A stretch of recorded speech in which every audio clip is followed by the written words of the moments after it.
So hello and welcome back to my channel. मैं प्राची आज फिर से आप सबका अपने चैनल रिवीजन तरीका में स्वागत करती हूँ।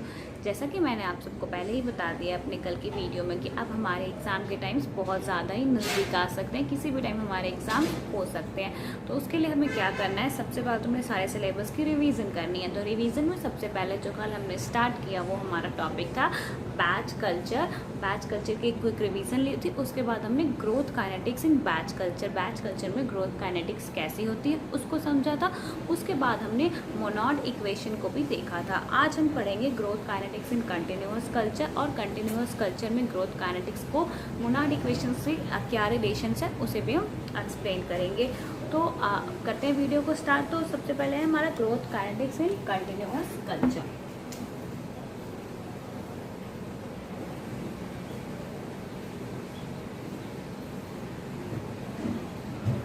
काइनेटिक्स इन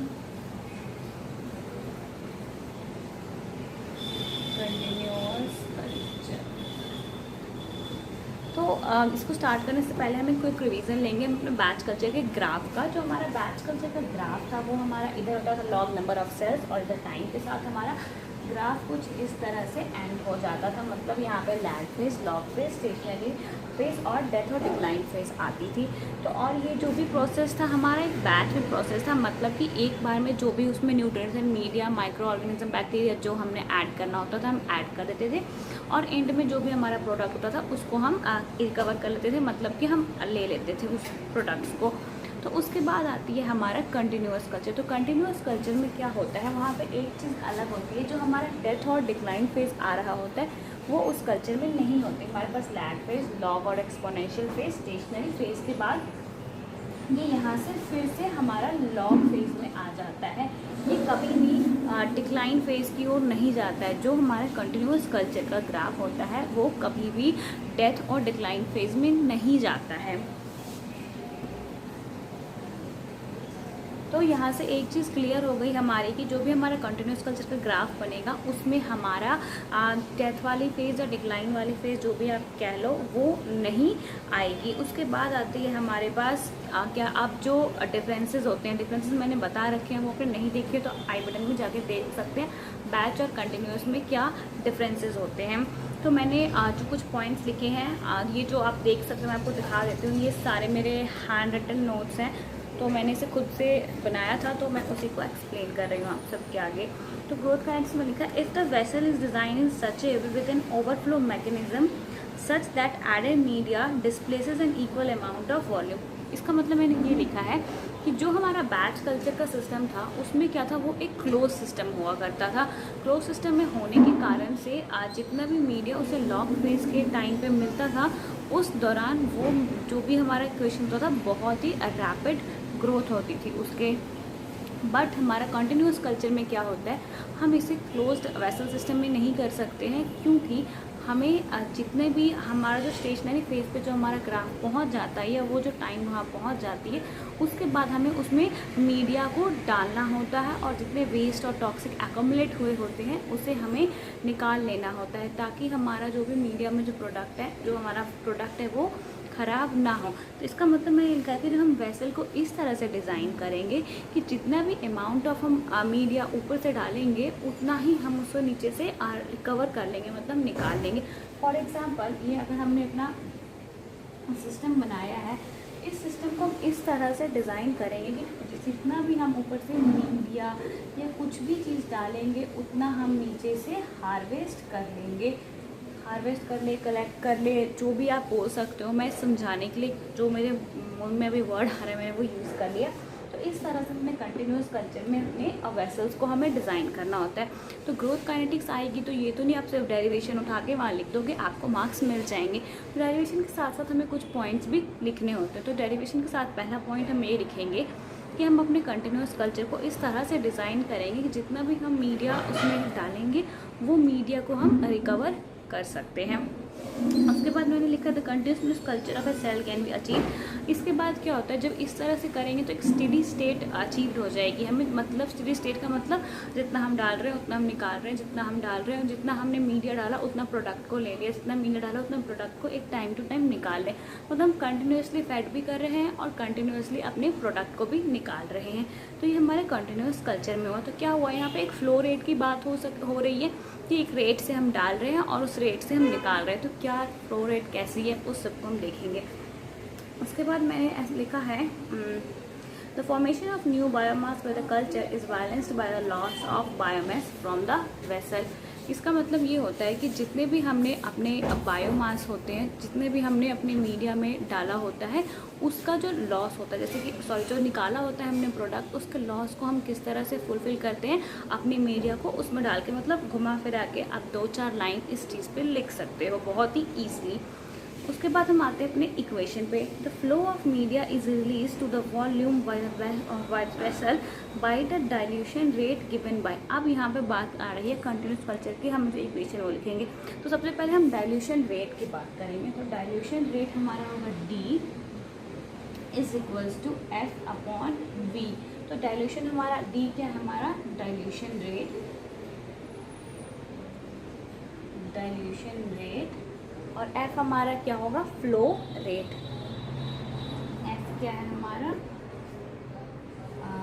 flow rate litre per hour. Litre पर मतलब कितना लीटर पर आवर फ्लो कर रहा है। उसके बाद आता है V हमारा क्या होगा, नॉर्मली V हमारा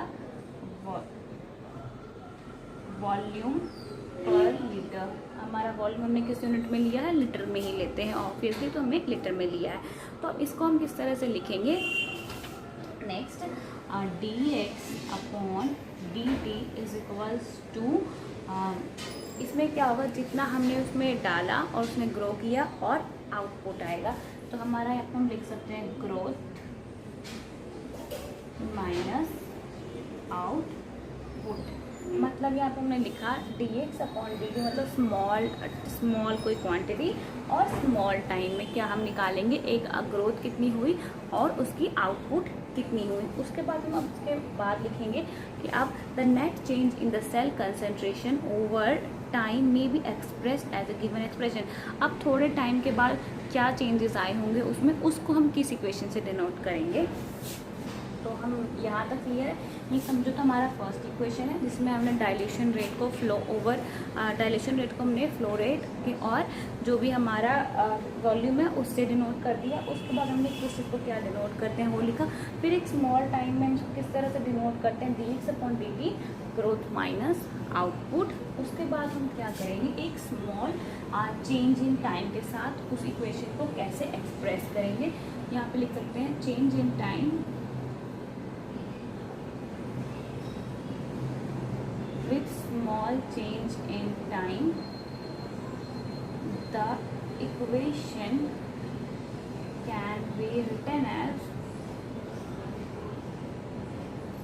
अब हमारा क्या हुआ है, उसी इक्वेशन में स्मॉल चेंज हुआ है तो हम यहाँ पे लिखेंगे dx/dt is equals to mu x.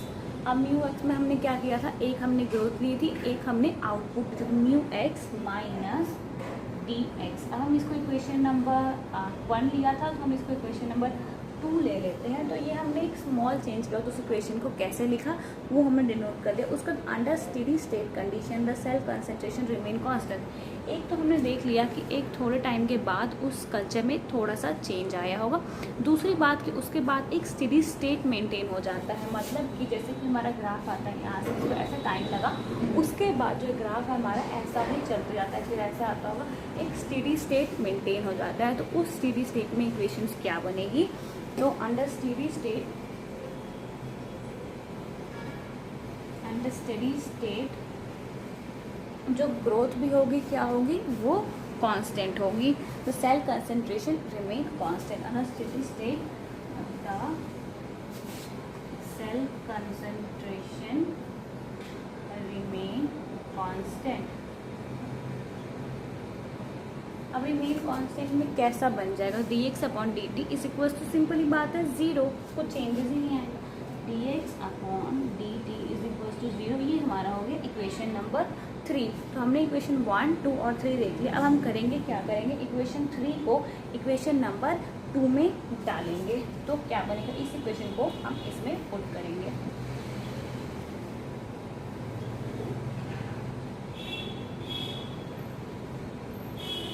Putting equation 3 in 2 we get, अब हमें कैसा रिजल्ट मिलेगा, तो हमें मिलेगा, हम जैसे कि मेडिकल के स्टूडेंट है, बायो के स्टूडेंट है, हमें मैथ इंटीग्रेशन वगैरह उतनी करने की ज़रूरत भी नहीं होती। अगर आपको आता है, अगर आपके पास टाइम है एग्ज़ाम में, तो आप उसे एलिब्रेट कर सकते हैं, वरना सिंपल स्टेप को फॉलो करके हम अपना रिजल्ट लेके आ सकते हैं और हमारा जो भी मार्क्स होगा हमें पूरे के पूरे मिलते हैं। तो यहाँ पे आ जाएगा सीधा mu x is equals to D x, और यहाँ पे हमारा अगर आप नेक्स्ट स्टेप देखो तो एक्स क्या होगा, कट जाएगा। यहाँ पे सीधा आएगा mu is equals to D, और we can write D is equals to mu. तो हमारा ये इक्वेशन इस तरह का आ जाएगा। तो अब यहाँ पे हम करेंगे तो specific growth rate depends upon D dilution and flow rate. अब जो स्पेसिफिक ग्रोथ रेट है, ये जो हमने पिछले बैच कल्चर वाले में पढ़ा था, म्यू मैक्स क्या है, एक स्पेसिफिक ग्रोथ रेट है। वो कंटिन्यूस कल्चर में किस पे डिपेंड करता है, डी पे, मतलब डाइल्यूशन रेट पे, और जो फ्लो रेट होते हैं उसकी, उस पर डिपेंड करता है। तो यहाँ से हमें ये चीज़ क्लियर हो जाती है। उसके बाद मैंने लिखा है continuous culture may be operated at dilution rate the maximum specific growth rate mu max, जो कि मैंने आपको बता दिया। उसका and so within limits the dilution rate may be used to control the growth rate of the culture. अब dilution rate की help से हम क्या कर सकते हैं, जो कल्चर का ग्रोथ रेट है उसको कंट्रोल कर सकते हैं। कैसे कि जितने भी हम उसमें मीडिया ऊपर से डालेंगे उतनी ही ग्रोथ होगी उस कल्चर में, और उसको हम रेगुलेट भी कर सकते हैं। मतलब ज़्यादा प्रोडक्ट बनाना है, थोड़ा ज़्यादा मीडिया डालेंगे, थोड़ा कम प्रोडक्ट बनाना है तो थोड़ा कम मीडिया डालेंगे। Cell grown in such a continuous culture is control by the availability of growth limiting substrate. ये सब पॉइंट हमने कल भी क्लियर कर लिया था। And system is refer to as chemostat. हमें कीमोस्टैट भी पता है, टर्बिडोस्टैट, इतने सारे जो होते हैं, तो इसको हम अलग वीडियो में देखेंगे। उसके बाद अब स्टेडी स्टेट को अब हम मोनाड इक्वेशन में कैसे ले सकते हैं। मैंने बताया था मोनाड इक्वेशन और स्टेडी स्टेट का कंटिन्यूस कल्चर में क्या, एट स्टेडी स्टेट क्या होता है, एट स्टेडी स्टेट हमारा क्या है, यहाँ पे mu is equals to D, या आप D is equals to mu लिख सकते हैं। तो अब हम यहाँ पे क्या करेंगे, डी इज इक्वल्स टू हमारा आएगा म्यू मैक्स एस, और के एस प्लस एक्स। एस क्या रेसिड्यूअल सबस्ट्रेट है, और जो भी हमारा होता है इसको हमने यूजिंग मोनाड इक्वेशन हमने कंटिन्यूअस कल्चर में उसे निकाल दिया। तो एस हमारा क्या होता है, रेसिड्यूअल सबस्ट्रेट होता है, और जो हमारा के एस होता है सबस्ट्रेट का यूटिलाइजेशन कंसंट्रेशन होता है। तो ये हमारे इक्वेशन यहाँ से फिर से निकल जाती है कंटिन्यूअस कल्चर में मोनाड इक्वेशन को। तो एग्जाम में आपको क्वेश्चन आ सकता है using Monod equation so growth kinetics of continuous culture और बैच कल्चर, या पे using Monod equation so growth kinetics of batch culture and continuous culture. दोनों आ सकती है। अगर आपको एक आता है तो आप एक करके दिखाएं, दोनों आती है तो आपको दोनों करनी पड़ेगी। तो मैंने बहुत ही शॉर्ट में आई होप ये दोनों इक्वेशंस को निकाला है। तो आप इसे अपने नोटबुक में नोट कर सकते हैं और अपने एग्ज़ाम की अच्छे से प्रिपरेशन कर सकते हैं। तो इसके बाद हम मिलेंगे अपने जो फेड बैचेस होते हैं उनके क्या fix weight, volume, variable weight, इन सब के बारे में डिस्कस करते हुए मिलेंगे। तो आज की वीडियो अगर आपको अच्छी लगी हो तो अपने फ्रेंड्स को ज़रूर शेयर करें, एक वैल्यूएबल कमेंट भी ज़रूर करें, उसके साथ साथ हमारे चैनल को करें सब्सक्राइब। तो मिलते हैं नेक्स्ट वीडियो में, तब तक के लिए थैंक यू, टाटा, बाय।